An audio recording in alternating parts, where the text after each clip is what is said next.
इतने लोग पार्लियामेंट में जो भी डिसेंट नोट दिए हैं, क्या उसमें कोई एक पढ़ा लिखा नहीं है? अगर कोई रिपोर्ट होती है मैं उसको कंडेम करता हूं, और ऐसे फर्जी रिपोर्ट को हम कभी नहीं मानेंगे, सदन कभी नहीं मानेगा। मैं मेरी पार्टी की ओर से आपको विनती करना चाहता हूं कि विपक्ष के जो डिस्प्यूट्स हैं, एक सिर कर आप संसदीय कार्यप्रणालिका के उपयुक्त रूप में जो जोड़ना है वो जोड़े। इसमें मेरी पार्टी को कोई आपत्ति नहीं। हमारे पक्ष से आप सहमत हो सकते हैं, असहमत हो सकते हैं, लेकिन उसको कूड़ेदान में कैसे डाल सकते हैं? ये वक्फ का जो बिल लाया जा रहा है, ये सिर्फ और सिर्फ मुसलमानों से छीनने के लिए, बर्बाद करने के लिए ये बिल लाया जा रहा है। और इसमें जो एडिशनल अमेंडमेंट जो बीजेपी और एनडीए ने पेश किए, वो तो उसको और बदतर करता है। 50,000 नौकरियां दे के थोड़े सामने खड़ा जी, 50,000 नौकरियां हो गई। भगवंत मान जी की जो नई सरकार है, ये नई जॉब्स देने में बहुत अव्वल है। मैनू ये नौकरी पूरी मैरिट के आधार पे मिली है, कोई सिफारिश नहीं हुई, काम पूरे पारदर्शी ढंग दे नाल होया। पंजाब सरकार ਦਾ ਬਹੁਤ ਧੰਨਵਾਦ ਕਰਦਾ ਜਿਨ੍ਹਾਂ ਨੇ ਸਾਨੂੰ ਓਪਰਚੁਨਿਟੀ ਲਿਆ ਕੇ ਦਿੱਤੀ। मैकेनिकल इंजीनियर्स ਨੂੰ ਵੀ रिक्रूट किया। अब तक 50,000 से अधिक सरकारी नौकरियां युवाओं को प्रदान की जा चुकी हैं। ये है नया पंजाब, ये है रंगला पंजाब। आदाब, नमस्कार। द रेड माइक में आपका स्वागत है। गुरुवार को संसद के दोनों सदनों में वक्फ बिल पर बनी जेपीसी रिपोर्ट पेश कर दी गई। रिपोर्ट पेश होते ही दोनों सदनों में विपक्ष के सांसदों ने जमकर हंगामा किया। इसे लेकर दोनों सदनों में विपक्ष ने आपत्ति जताई। विपक्ष का आरोप है कि जेपीसी रिपोर्ट में उनकी असहमतियों को डिलीट कर दिया गया है। फिर से बोल रहा हूं, विपक्ष के सांसदों का आरोप है कि जेपीसी में जो विपक्ष के मेंबर थे, उनकी असहमतियों को इस रिपोर्ट में डिलीट कर दिया गया है। राज्यसभा में नेता प्रतिपक्ष मल्लिकार्जुन खड़गे ने कहा कि जेपीसी की ये रिपोर्ट फर्जी है, इसमें विपक्ष की असहमतियों को डिलीट कर दिया गया है, ये असंवैधानिक है, यानी अनकॉन्स्टिट्यूशनल है। बात इतनी बढ़ गई कि राज्यसभा में बीजेपी अध्यक्ष जेपी नड्डा और कांग्रेस अध्यक्ष मल्लिकार्जुन खड़गे के बीच तीखी नोकझोंक भी हो गई। जरा सुनिए खड़गे साहब क्या कह रहे हैं। इतने लोग पार्लियामेंट में जो भी डिसेंट नोट दिए हैं, क्या उसमें कोई एक पढ़ा लिखा नहीं है, कोई जानता नहीं है, और वक्फ बोर्ड एक्ट को कोई पढ़ा नहीं है? मेरे को बड़ा ताजुब लग रहा है।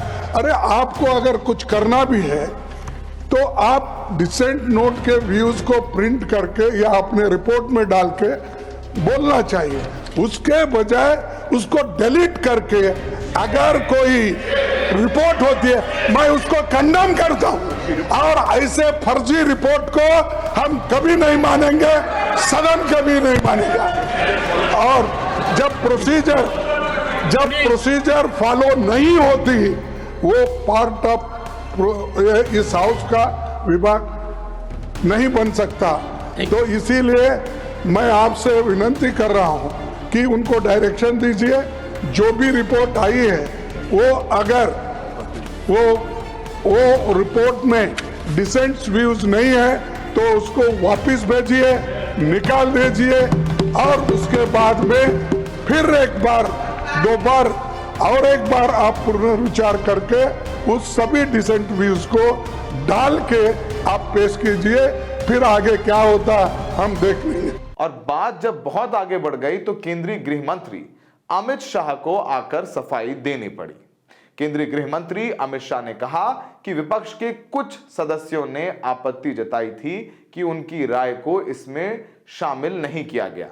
मैं कहना चाहता हूं कि विपक्ष के सदस्य संसदीय कार्यप्रणाली के तहत जो कुछ भी जोड़ना चाहते हैं वो जोड़ सकते हैं, उनकी पार्टी को इसमें कोई भी आपत्ति नहीं है। सुनिए अमित शाह साहब ने कैसे बीच बचाव किया और अपना पक्ष रखा। विपक्ष के कुछ सदस्यों ने आपत्ति जताई है कि इनके जो विमत है, डिस्प्यूट्स है, इनको पूरी तरह से नहीं रखा गया है। मैं मेरी पार्टी की ओर से आपको विनती करना चाहता हूं कि विपक्ष के जो डिस्प्यूट्स हैं, एक सिर कर आप संसदीय कार्यप्रणालिका के उपयुक्त रूप में जो जोड़ना है वो जोड़े, इसमें मेरी पार्टी को कोई आपत्ति नहीं। दरअसल वक्फ पर बनी संसदीय समिति में जो विपक्ष के सांसद हैं, उनका कहना है कि जेपीसी की रिपोर्ट में जो संसद में अभी पेश की गई है, उस रिपोर्ट में विपक्ष के सांसदों ने तमाम मीटिंग्स में जो आपत्तियां जताई हैं, यानी बताया है कि इस बिल में ये कमी है, ये ठीक नहीं है, या वो सही नहीं है, यहाँ ये होना चाहिए, वो होना चाहिए, तो उनके जो सुझाव हैं, और खासकर वो सुझाव जिसमें उन्होंने कहा है कि कुछ चीजें हटा देनी चाहिए, उन्हें इस रिपोर्ट में, जो रिपोर्ट पेश की है जगदम्बिका पाल ने, जो जेपीसी के प्रेसिडेंट हैं वक्फ पर, उन्होंने उस रिपोर्ट में उन आपत्तियों को शामिल नहीं किया है, यह आरोप है। जेपीसी के सदस्य आम आदमी पार्टी के सांसद संजय सिंह ने तो यहां तक कह दिया कि विपक्ष के सांसदों ने जो आपत्तियां दर्ज कराई थीं, उन्हें कूड़ेदान में डाल दिया गया।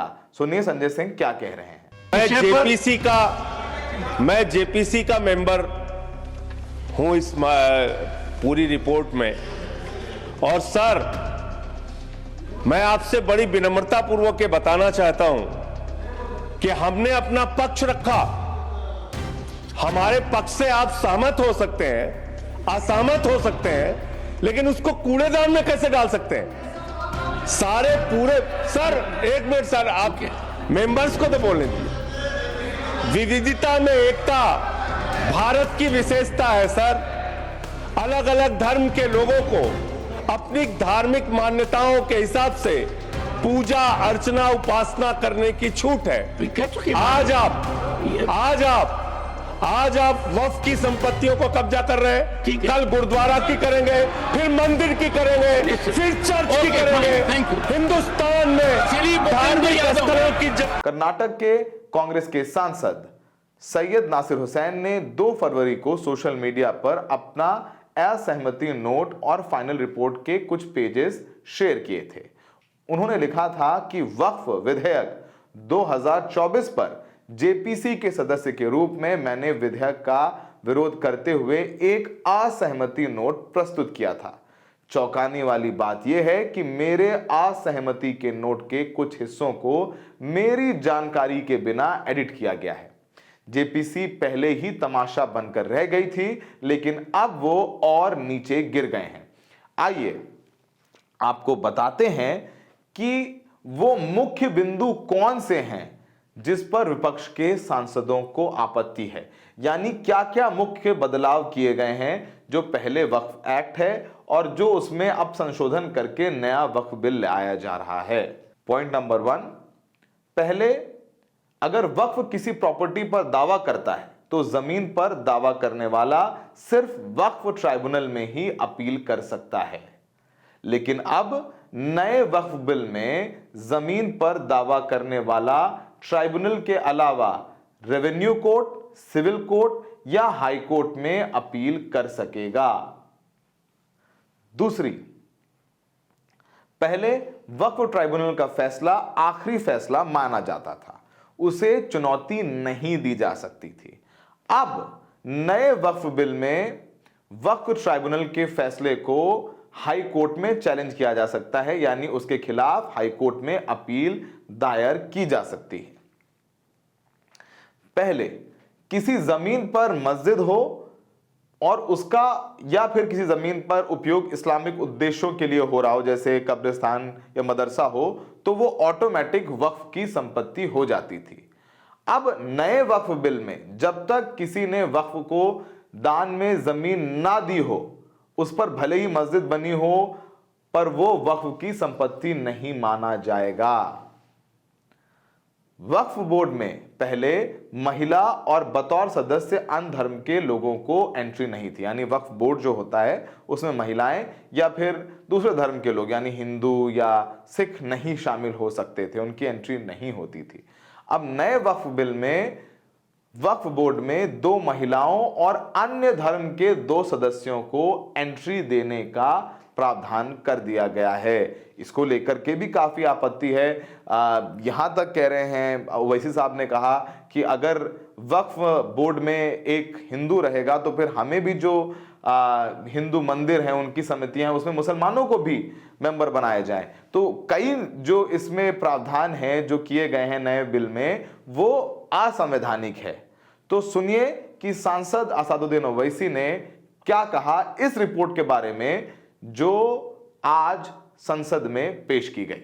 जो हमारे ऑनरेबल मेंबर्स ने भी कहा है जॉइंट वर्किंग कमेटी वक्फ के, मैं उससे एग्री करता हूं।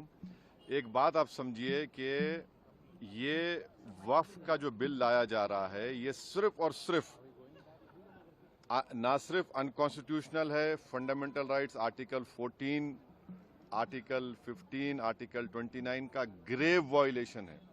ये वक्फ को बचाने के लिए नहीं है, वक्फ को मुसलमानों से छीनने के लिए, बर्बाद करने के लिए ये बिल लाया जा रहा है। और इसमें जो एडिशनल अमेंडमेंट्स जो बीजेपी और एनडीए ने पेश किए, वो तो उसको और बदतर करता है। आप बताइए कि कैसे मुस्लिम वक्फ प्रॉपर्टीज में नॉन मुस्लिम को मेंबर रखा जाएगा, कैसे आप कलेक्टर एंड अबव ऑफिसर्स को पावर देंगे, कैसे कलेक्टर डिसाइड करेगा कोई वक्फ प्रॉपर्टी है या नहीं, कैसे आप ईवाईक्यू प्रॉपर्टीज को का सेक्शन खत्म कर रहे हैं, कैसे आप लिमिटेशन एक्ट को अप्लाई कर रहे हैं जो हिंदू धर्म के प्रॉपर्टीज के ऊपर, सिख धर्म के और क्रिश्चियन धर्म पर अप्लाई नहीं होता है। तो ये सिर्फ और सिर्फ ये सरकार आइडियोलॉजिकल बुनियाद पर मुसलमानों को अपनी वर्शिप से महरूम करने के लिए, क्योंकि वक्फ मुस्लिम समाज के लिए एक इबादत है, उसको छीनने के लिए ये बिल लाया जा रहा है। हम इसका कंडेम करते हैं। और दूसरे जो JWC में ऐसे स्टेक होल्डर्स को बुलाया गया जिनको भारत के संविधान पे कोई भरोसा नहीं, जिनके ऐसे ऑर्गेनाइजेशन को बुलाया गया जिनके ऑर्गेनाइजेशन के मेंबर्स आतंकवादी केसेस में अरेस्ट हुए हैं, मर्डर चार्जेस उनके ऊपर हैं, ऐसे लोगों को बुलाया गया है। और जल्दबाजी में ये JWC की रिपोर्ट को दिया गया है। इसमें जो भी रिकमेंडेशंस है तमाम अपोजिशन पार्टीज ने उसका ओपनली पुरजोर उसकी हमने मुखालिफत की है। और आज स्पीकर साहब से हमने जो मुलाकात की थी, स्पीकर साहब के इंटरवेंशन के ऊपर जो डिसेंट रिपोर्ट्स अपोजिशन MPs के थे जिसको रिडैक्ट कर दिया गया था, उसमें से 70% रिडैक्टेड वर्जन को शामिल करने का स्पीकर साहब ने एश्योरेंस दिया है, जो आज होम मिनिस्टर ने भी उसको कहा है। मगर ये जो बिल लाया जा रहा है ये वक्फ को बचाने के लिए नहीं, वक्फ को बर्बाद करने के लिए, मस्जिदों को, दरगाहों को, कब्रिस्तान को मुसलमानों छीनने के लिए लाया जा रहा है।